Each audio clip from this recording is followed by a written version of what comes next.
Assalamualaikum warahmatullahi wabarakatuh. Saya Siti Fadila. Di sini saya akan menjelaskan materi mengenai peluruhan gamma.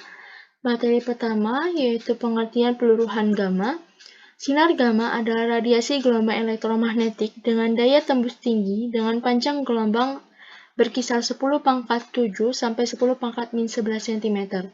Sinar gamma pertama kali diamati pada tahun 1900 oleh ahli kimia Prancis bernama Paul Villard saat menyelidiki radiasi dari radium. Selanjutnya, ahli kimia dan fisikawan Selandia Baru bernama Ernest Rutherford mengusulkan nama sinar gamma. Peluruhan gamma ke keadaan dasar dapat dituliskan sebagai berikut. Atom X yang memiliki nilai massa A dan nomor atom Z yang ditandai dengan bintang, ini menjelaskan bahwa si atom X ini sedang dalam keadaan tereksitasi. Keadaan tereksitasi yaitu keadaan inti yang tingkat energinya lebih tinggi dari keadaan dasarnya. Nah, keadaan tereksitasi ini dihasilkan dari tumbukan dengan partikel lain. Nah, jadi atom X yang sedang dalam keadaan tereksitasi ini meluruh menghasilkan anak inti yang memiliki nomor massa dan nomor atom yang sama dengan induk intinya, dan juga menghasilkan sinar gamma. Kenapa nomor massa dan nomor atom pada anak inti ini sama dengan induknya? Itu karena sinar gamma ini tidak memiliki muatan, alias muatannya 0. Jadi, nomor massa dan nomor atom pada anak intinya ini sama dengan nomor massa dan nomor atom si induknya sedang dalam keadaan tereksitasi. Peluruhan gamma merupakan suatu inti atom yang berada dalam keadaan tereksitasi dapat kembali ke keadaan dasar yang lebih stabil dengan memancarkan sinar gamma. Materi selanjutnya yaitu energetika peluruhan gamma. Sinar gamma muncul dengan energi-energi diskrit yang menunjukkan bahwa nukleus-nukleus memiliki tingkat-tingkat energi diskrit. Energi sinar gamma yang dipancarkan sama dengan selisih antara tingkat-tingkat energi di mana inti atom melakukan transisi. Energi gamma 1 itu sama dengan energi 1 dikurang dengan energi 0. Energi gamma 2 itu sama dengan energi 2 dikurang dengan energi 1. Energi gamma 3 itu sama dengan energi 3 dikurang dengan energi 2. Jadi dapat disimpulkan bahwa energi gamma itu sama dengan delta E. Perhitungan yang lebih teliti harus melibatkan adanya pentalan atau recall inti atom pemancar, seperti disajikan pada gambar 10.1. Ini dia gambar 10.1. Nah, dari gambar ini menghasilkan persamaan Mi bintang C kuadrat sama dengan MC kuadrat ditambah E gamma ditambah dengan E recall inti atom pemancar. Energi yang dilepaskan pada saat terjadi transisi energi inti digunakan sebagai tenaga sinar gamma dan tenaga recall inti pemancar. Sehingga delta E itu sama dengan energi gamma ditambah dengan energi recall inti pemancar. Berdasarkan hukum kekalahan momentum, 0 sama dengan momentum gamma ditambah dengan momentum linear inti atom pemancar. Bila Mi dan Pi adalah massa dan momentum linear inti atom pemancar, maka energi kinetik recall inti dapat ditentukan secara non-relativistik karena kelajuan recall inti sangat kecil, yaitu energi kinetik recall inti sama dengan Pi kuadrat per 2Mi. Dengan menerapkan hukum kekalahan momentum, dapat dibuktikan bahwa Pi itu nilainya sama dengan P gamma, di mana Pi sama dengan P gamma itu E gamma per C kuadrat. Nah, jadi pada persamaan energi kinetik recall inti ini, Pi-nya ini kita ubah menjadi energi E gamma per C kuadrat. Maka persamaannya berubah menjadi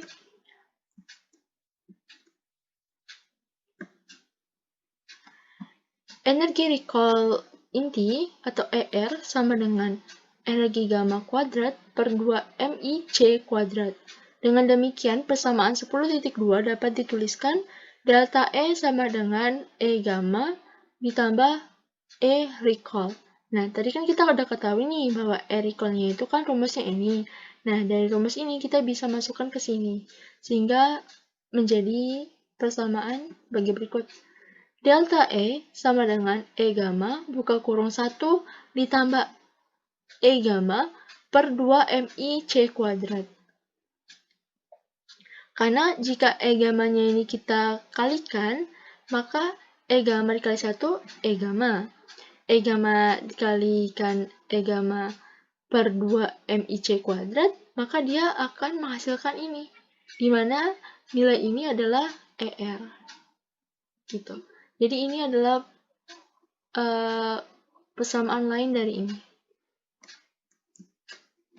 Sebagai contoh, misalkan E gamma-nya itu 2 mega elektron volt, terpancar dari inti atom dengan nomor massa A sama dengan 50. Berapa besar energi recall inti? Nah, untuk menentukan energi recall inti, kita menggunakan rumus ini ya. ER sama dengan E gamma kuadrat per 2 MIC kuadrat. Jadi, ER sama dengan E gamma kuadrat per 2 MIC kuadrat itu sama dengan, nah tadi kan udah tuh E gammanya kita udah ketahui, yaitu 2 mega elektron volt, kita masukkan 2 kuadrat per 2, masanya juga kita udah ketahui 50. 2 dikali 50 dikali 931, di mana 931 itu nilai dari C kuadrat.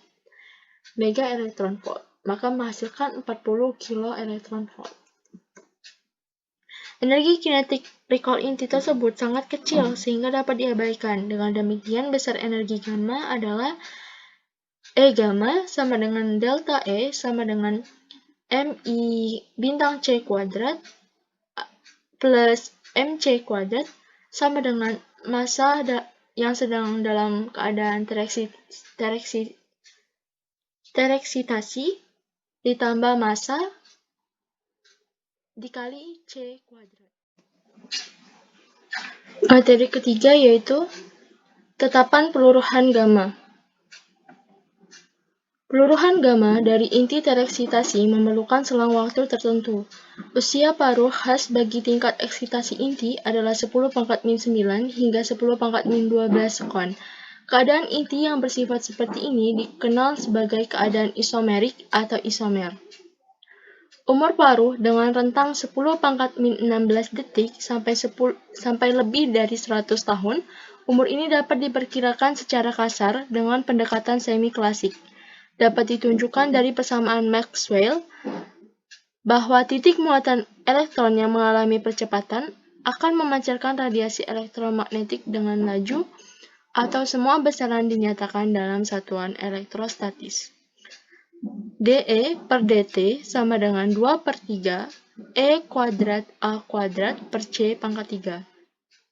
Dengan A adalah percepatan gerak muatan yang besarnya dapat ditentukan dari komponen-komponen kecepatan pada sumbu X, Y, dan Z sebagai berikut. Jadi, percepatannya adalah AX kuadrat plus AY kuadrat plus AZ kuadrat. Ini untuk mencari percepatan gerak muatan. Kemudian, substitusikan persamaan 10.13 ke dalam persamaan 10.19, maka diperoleh dE per dt AP sama dengan E kuadrat R kuadrat omega pangkat 4 per 3C kuadrat. Laju rata emisi energi dari muatan yang bergerak adalah dE per dt AP sama dengan H upsilon per T. Dalam hal ini, T adalah umur rata peluruhan gamma, tau sama dengan 1 per lambda gamma, substitusikan T dan omega sama dengan 2pi upsilon ke dalam persamaan 10.14, maka menghasilkan lambda gamma sama dengan E kuadrat R kuadrat E gamma kuadrat per 3 habar pangkat 4 C pangkat 3. Selanjutnya, dengan menerapkan persamaan tersebut pada sebuah atom dengan jari-jari R sama dengan 10⁻⁸ cm, memancarkan sebuah foton yang energinya 1 elektron volt, maka diperoleh lambda gamma sama dengan E kuadrat R kuadrat E gamma kuadrat per 3H bar pangkat 4C pangkat 3 sama dengan 4,8 kali 10⁻⁻10 kuadrat dikali 10⁻⁸ kuadrat dikali 1,6 kali 10⁻⁻12 pangkat 3 per 3 kali 1,05 kali 10⁻⁻27 pangkat 4 dikali 3 kali 10⁻⁻10 pangkat 3 menghasilkan 10⁻⁶ per sekon. Maka waktu paruhnya atau T setengahnya sama dengan 7 kali 10⁻⁷ sekon. Untuk membuat model yang sederhana dari proses emisi, diasumsikan bahwa muatan yang meradiasi atau elektron di dalam atom atau proton di dalam inti berosilasi dengan gerak selaras sederhana secara berurutan pada sumbu X, Y, dan Z sebagai berikut. X sama dengan X0 cos omega T, Y sama dengan Y0 cos omega T, Z sama dengan Z0 cos omega T. Pemilihan amplitudo gerak selaras tersebut dipilih sedemikian rupa sehingga X0 kuadrat plus Y0 kuadrat plus Z0 kuadrat itu sama dengan R kuadrat. Dengan R menyatakan jari-jari atom atau jari-jari inti, selanjutnya besar percepatan muatan inti tersebut adalah A sama dengan R omega kuadrat cos omega T.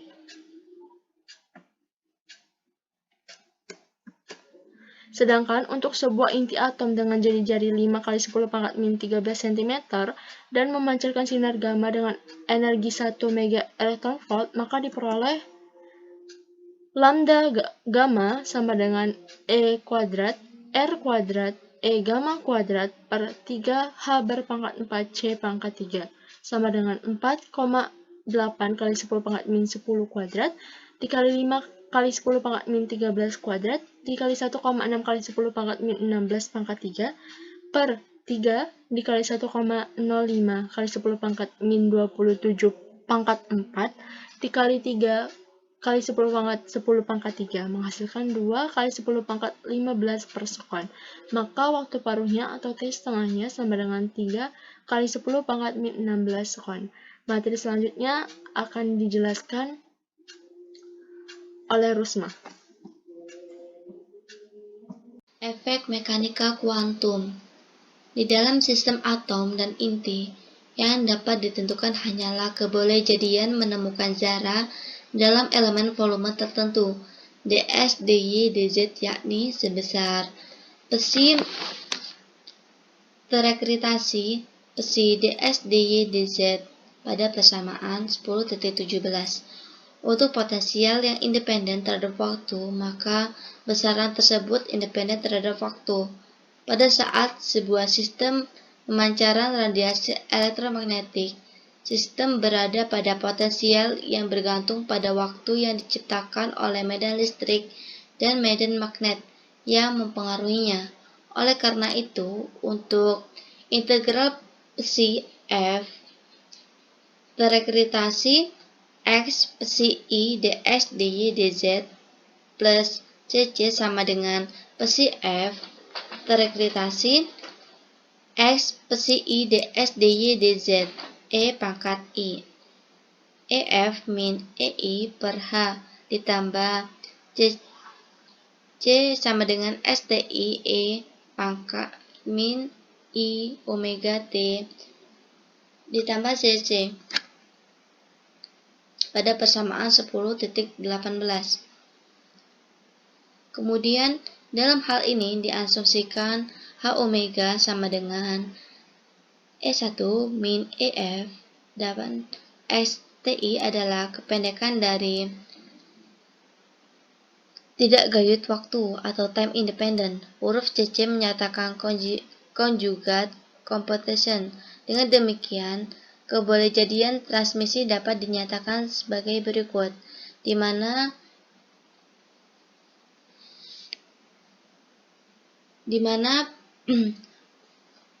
lambda gamma sama dengan 4E kuadrat STI mutlak kuadrat plus YTI mutlak kuadrat plus ZTI mutlak kuadrat E gamma kuadrat per 3H pangkat 4 C pangkat 3. Dari sifat dari elemen matris khusus ini adalah STI sama dengan integral psi F tereksitasi S psi I ds dy dz. Jika keadaan I dan keadaan F memiliki paritas yang sama, maka berdasarkan persamaan 10.20 dalam operasi paritas menjadi S beta itu akan menjadi min X beta pada persamaan 10.21. Oleh karena itu, X TI harus lenyap. Dengan alasan yang sama juga berlaku untuk YTI dan ZTI juga harus lenyap. Maka sesuai dengan persamaan 10.19 diperoleh lambda gamma sama dengan 0. Di sini keadaannya adalah keadaan I dan keadaan F harus memiliki paritas yang berlawanan agar peluruhan gamma yang digambarkan dengan elemen matris pada persamaan 10.20 dapat berlangsung. PI sama dengan min PI. Sebaiknya jika paritas I dan F berlawanan, maka elemen matris masih juga hilang tanpa keadaan momentum sudut. I1 dan IF berbeda secara vertikal, yang berarti bahwa S1 min IF sama dengan kurang lebih 1 atau 0 dengan I1 sama dengan IF sama dengan 0 terlarang pada persamaan 10.23. Persyaratan bahwa vektor momentum sudut berubah selama proses emisi dapat dipahami secara klasik. Secara klasik, berdasarkan persamaan Maxwell, kehilangan momentum sudut dari sistem yang memancarkan. Hitungan mekanik kuantum menunjukkan bahwa perubahan momentum sudut harus terjadi secara diskrit. Klasifikasi peluruhan gamma. Radiasi elektromagnetik dihasilkan oleh muatan titik yang bergerak. Dalam hitungan klasik, distribusi arus muatan aktual dikembangkan dalam momen multipole. Untuk distribusi muatan statik elektron, momentum multipole memiliki dimensionalitas sigma I EI X I pangkat L, dengan L sama dengan 0. Maka sigma I elektron I merupakan muatan total. Jika L sama dengan 1, maka sigma I elektron I X I merupakan komponen momen dipol listrik sistem. Radiasi dipol listrik memancarkan medan listrik yang mengubah tanda dalam operasi paritas. Sedangkan radiasi dipol magnet yang dihasilkan oleh sebuah loop arus yang berosilasi tidak mengubah tanda. Sifat paritas tidak begitu penting, namun pada peluruhan gamma yang terjadi antara keadaan awal I dan keadaan akhir F menghasilkan perubahan paritas ρ, maka kekekalan paritas mensyaratkan PI sama dengan PF PR pada persamaan 10.24. Kemudian, dalam perhitungan mekanika kuantum, masing-masing momen multipole dengan orde L menghasilkan radiasi yang membawa momentum sudut dengan besar LR per H, sehingga kekekalan momentum sudut mensyaratkan I1 sama dengan IF plus IR pada persamaan 10.25. perubahan paritas rho secara langsung terkait dengan LR, PR sama dengan min 1 pangkat LE untuk radiasi multipol listrik. PR sama dengan min 1 L pangkat LE untuk radiasi multipol magnet. Di sini ada tabel pada 10.1 klasifikasi radiasi gamma. Di sini ada nama, singkatan, terus ada LR dan PR, di mana dipol listrik singkatannya E1, LR-nya 1 dan PR-nya min 1. Dipol magnet singkatannya M1, LR-nya 1 dan PR-nya plus 1. Kemudian ada kadrupol listrik singkatannya F2, LR-nya 2, PR-nya plus 1. Kemudian ada kuadrupol magnet singkatannya M2, LR-nya 2, PR-nya min 1. Oktupol listrik singkatannya E3, LR-nya 3, PR-nya min 1. Kemudian di sini ada biasanya tetapan peluruan gamma terdiri dari dua radiasi multipol. Kebolehjadian transisi gamma dapat dinyatakan lambda gamma sama dengan lambda gamma E1 plus lambda gamma M1 plus lambda gamma E2 dan seterusnya. Ini mengikuti tabel tadi ya yang sudah saya bacakan tadi pada persamaan 10.28 ini.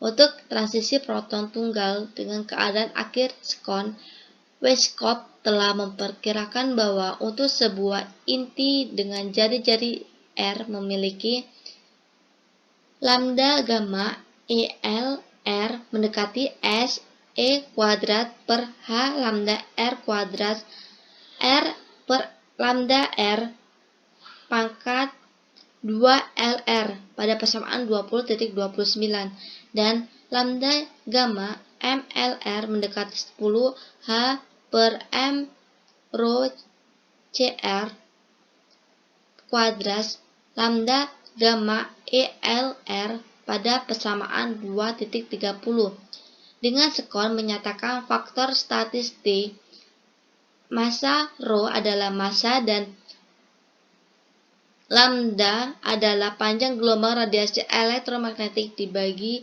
2pi. Skon sama dengan 2LR plus 1 per LR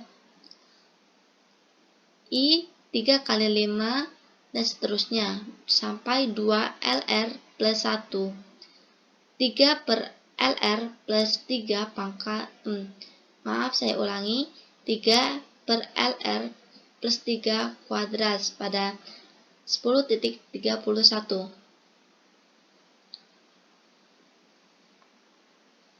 Kemudian dengan skon menyatakan faktor statistik massa rho adalah massa dan lambda adalah panjang gelombang radiasi elektromagnetik dibagi 2pi, di mana skon sama dengan 2LR plus 1 per LR I 3 kali 5 dan seterusnya sampai 2LR plus 1 ini 3 per LR plus 3 kuadrat pada 10.31. Hubungan antara lambda R satuan Fermi dengan energi radiasi ER dalam satuan MeV.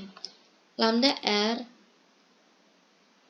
F sama dengan 197 per ER MeV pada persamaan 10.32 dengan mengasumsikan R sama dengan 1.2 ampere pangkat 1 per 3 Fermi, maka lambda gamma MLR mendekati 0,34 pangkat min 2 per 3 lambda gamma ELR pada persamaan 10.33. Dengan demikian, radiasi multipol magnet memiliki kebolehjadian yang lebih kecil dibandingkan dengan radiasi multipol listrik pada orde yang sama.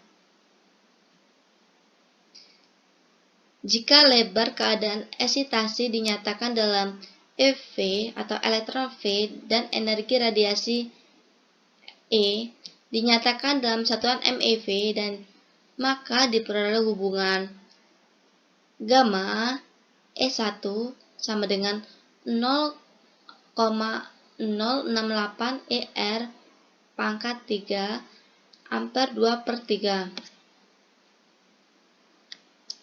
Gamma M1 ini memiliki nilai 0,021 ER pangkat 3. Nah, gamma E2 sama dengan memiliki nilai 4,9 kali 10 pangkat min 8 ER pangkat 5 ampere 4/3. Ini pada persamaan 10.34 ya.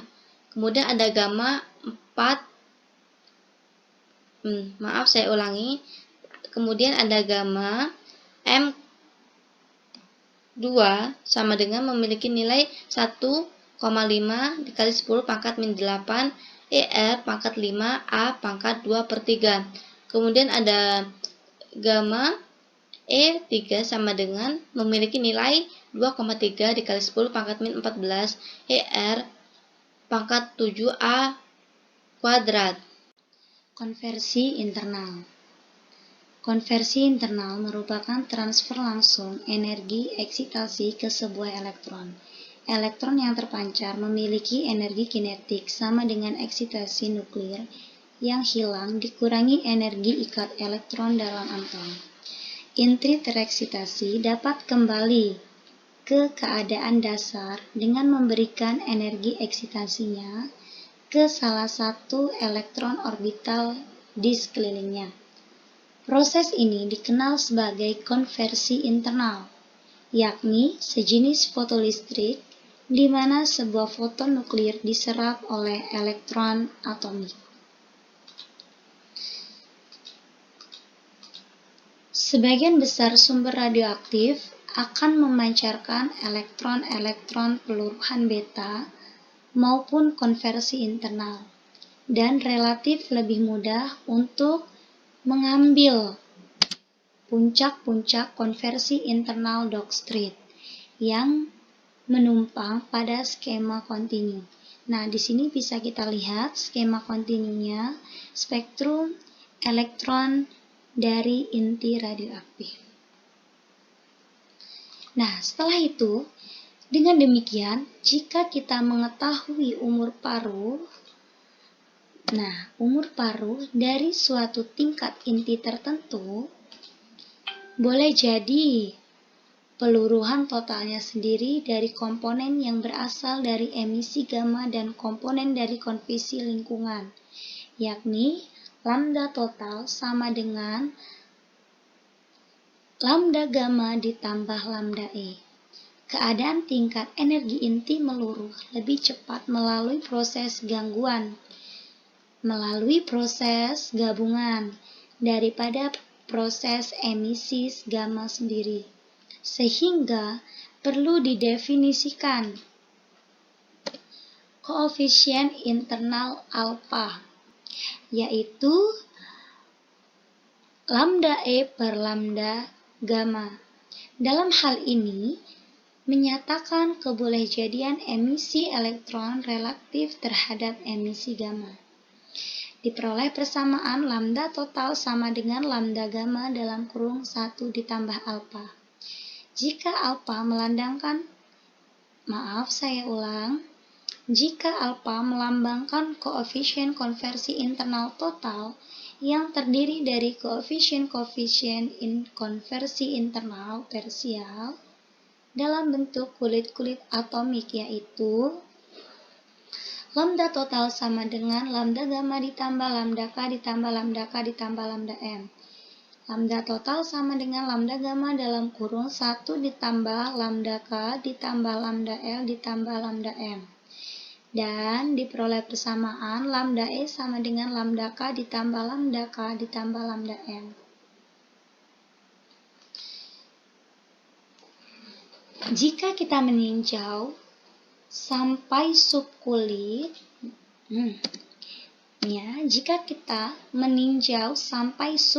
maka kita dapat memecahkan koefisien konversi internalnya menjadi lambda L sama dengan lambda L1 ditambah lambda L2 ditambah lambda L2. Untuk transisi energi EI dikurang EF lebih besar dari sama dengan 2 MEC kuadrat, maka proses peluruhan tersebut juga dapat menyebabkan terjadinya pembentukan pasangan elektron-positron. Sebagian besar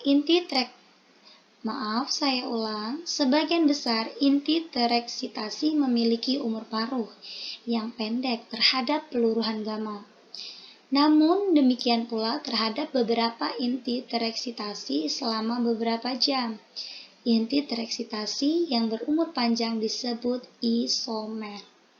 Dari inti yang sama dalam keadaan dasar.